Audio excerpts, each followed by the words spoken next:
Hey y'all, welcome back to Gardens and Getaways. My name is Jamie. I have recently been on a getaway to the beach for the last week, which was awesome.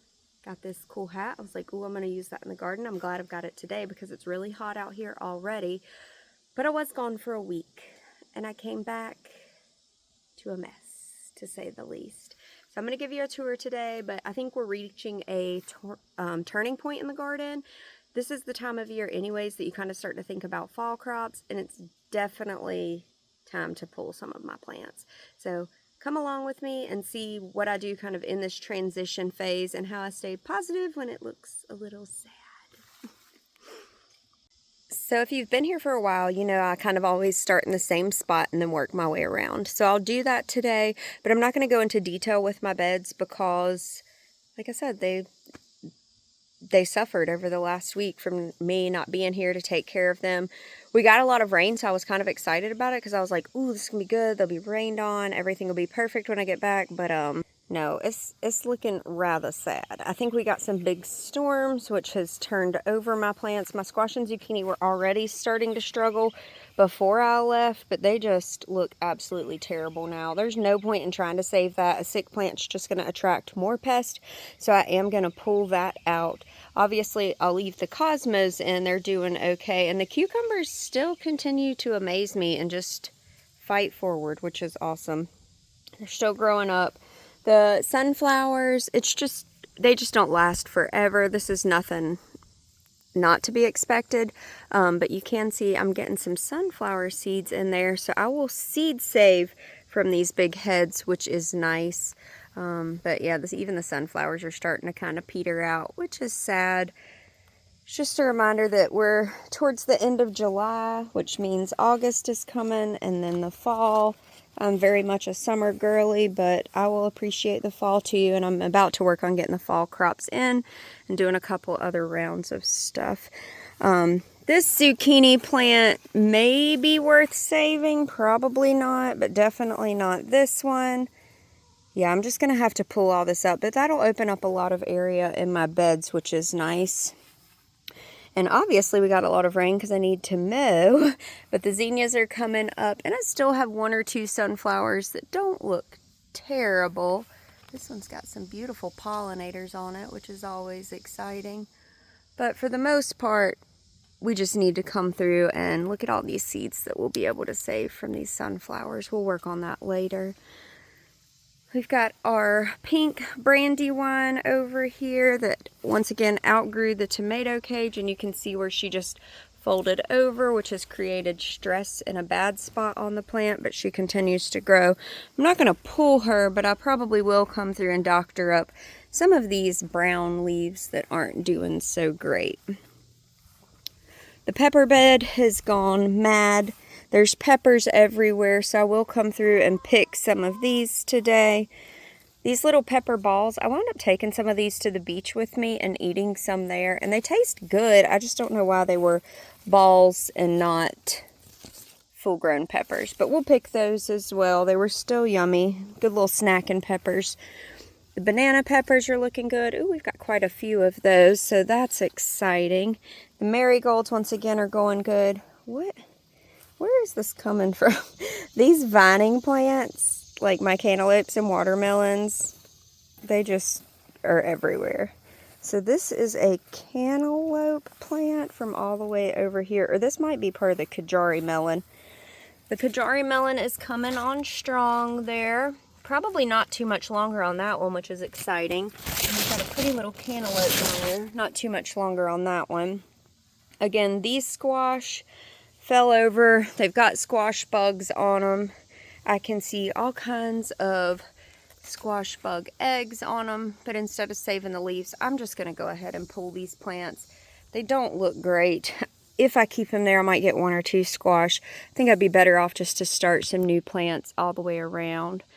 Got some cucamelons, cucumbers hanging down everywhere, so I'll come through and pick some cucumbers today. And the tomatoes are going crazy. The zinnias, I said in my last video it was a jungle. It's really a jungle now. Like, there is stuff absolutely everywhere. But we'll come through, do a lot of picking, try to clean up and get the garden back to looking beautiful. I don't know if I thought I had another cantaloupe down here. Oh yeah, it's just a little baby, but that's okay. But yeah, as you can see, these squash plants, like, there's no fixing that. It's just time to pull them. Their time has come to an end. My herbs, I do need to come through and trim back some, so they will keep growing. I do have herbs that will grow into the fall, which is nice. That looks like a watermelon plant, and it is. Look, watermelon plant has come all the way here across this little grassy path from all the way over there. The watermelons are going crazy, which is pretty cool. I'm going to try to seed save from some of these zinnias as well if I can. Pick a couple of squash. It's a mess, y'all.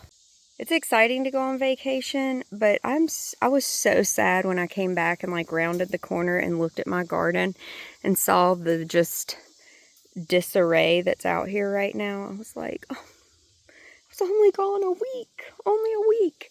That's why you need to get to your garden every single day, because stuff can go south real quick. Real quick. Clearly.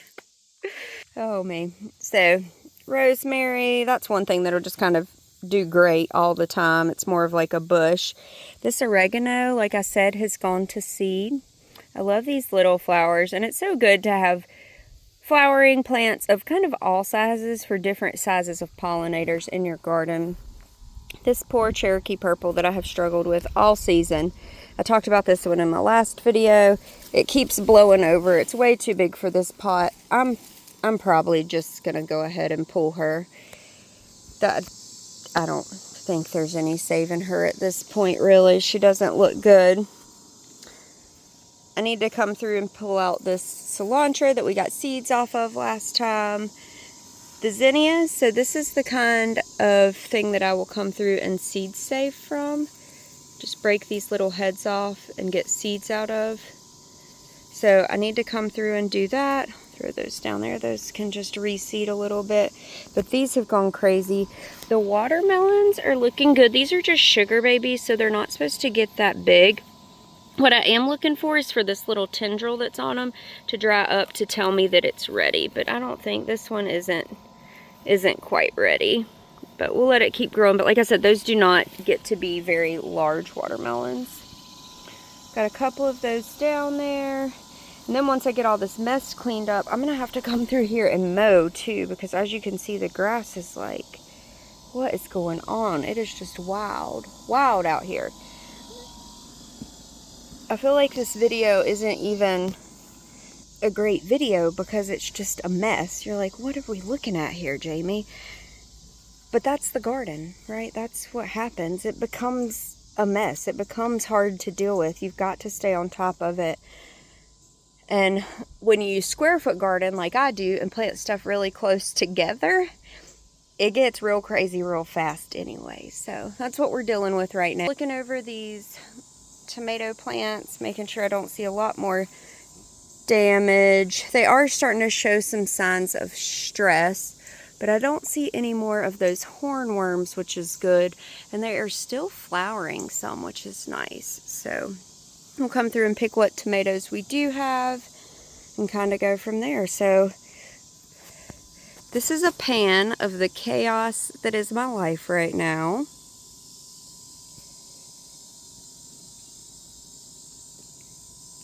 This is just where we are as we towards the end of July. Life got crazy.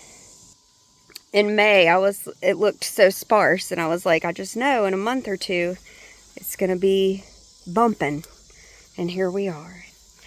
So I'm going to go through, see what I can pick today, see what I can clean up. I'll try to do some little shots of all of that as well. So stick around, because I've got stuff to show you in the upper garden, which is actually looking a little bit better. So I'm excited about that. Let's go up there now, actually.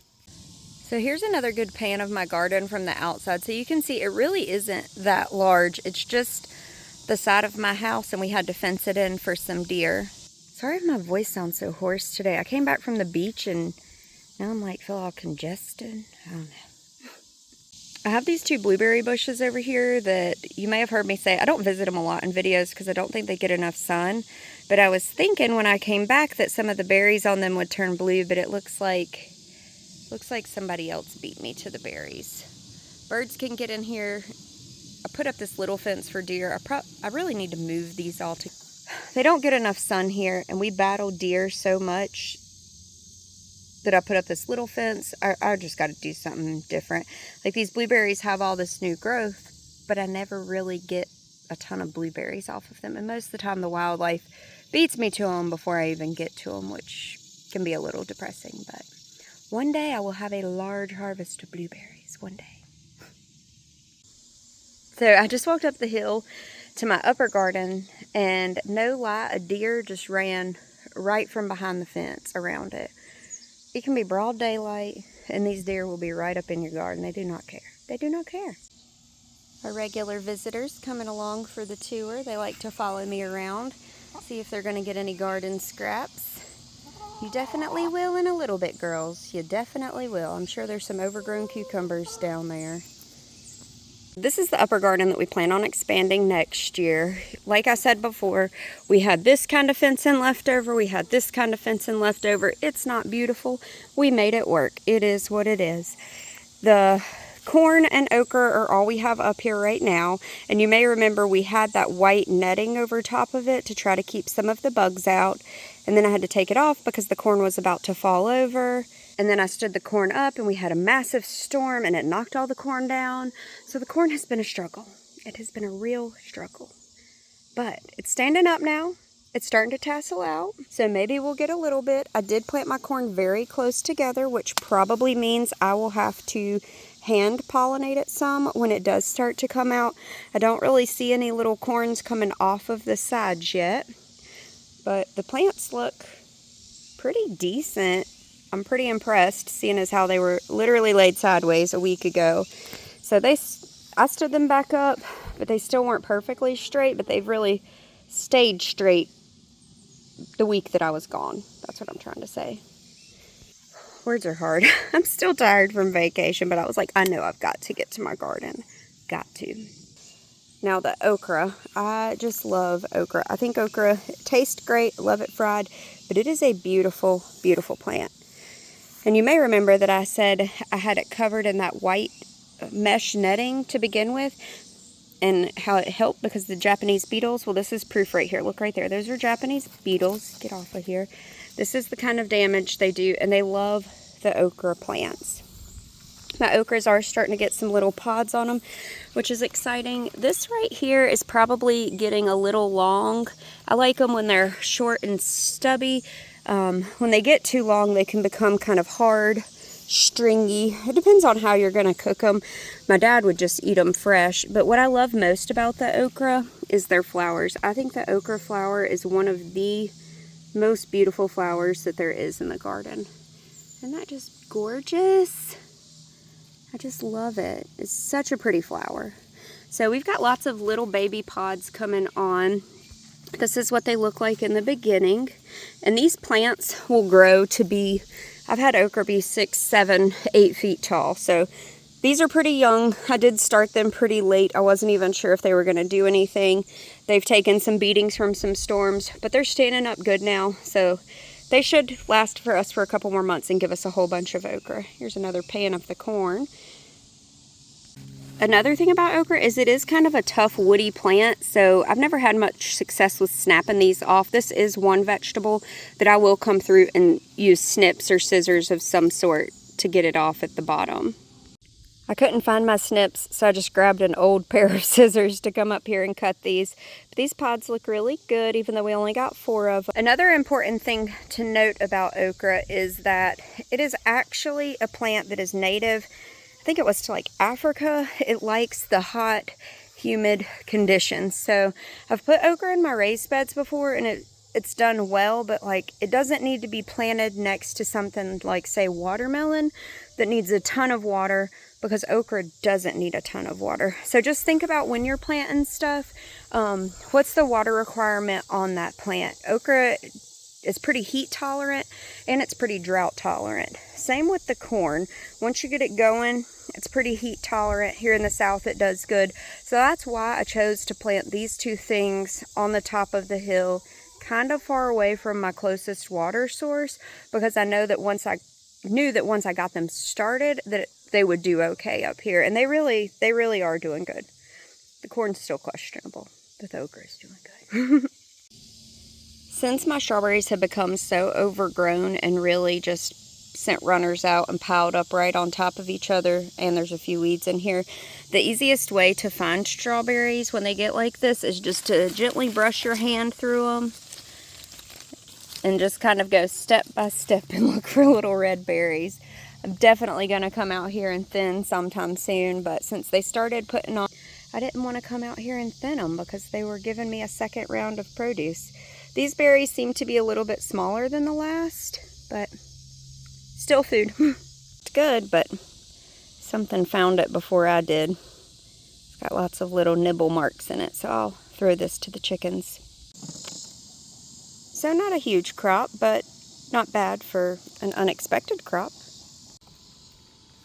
I get a little sidetracked sometimes, but one thing I want to get better at is learning to identify different mushroom species and what's edible and what's not, because I don't trust myself enough to do it on my own. So send me your recommendations for any like mushroom YouTubers or any good books on this, because I think this might be turkey tail, but I'm not 100% sure. Do you ever look at a mess and just like stare at it and try to think of a game plan, like what should I do? That's how I feel with my garden right now. So I think what I'm going to do is go get my wheelbarrow so I can put all of my old plants in there for my compost pile. I'm going to get some brown paper bags so I can put my flower heads in them for seed saving. And then I'm going to get on this garden. And we're not even going to talk about what the inside of my house looks like as a mom coming back from the beach. Because it don't look much better than the garden right now. I'm also going to have to pull everything out of this green stalk. It's just, I might leave the herbs, like the parsley. It just dried up while I was gone too. But you know what? This is gardening reality right here. Things happen. Things go awry. And when that happens, we just start over. There's not much else you can do. Ain't that right, girls? They say yes. So I'm thinking about doing this in a two-part series because you probably don't care to see me do all of these chores. And then if you do, you can watch part 2. So we're going to start here with the green stalk. I'm going to deconstruct this thing and pull out all of these green bean plants that just didn't make it.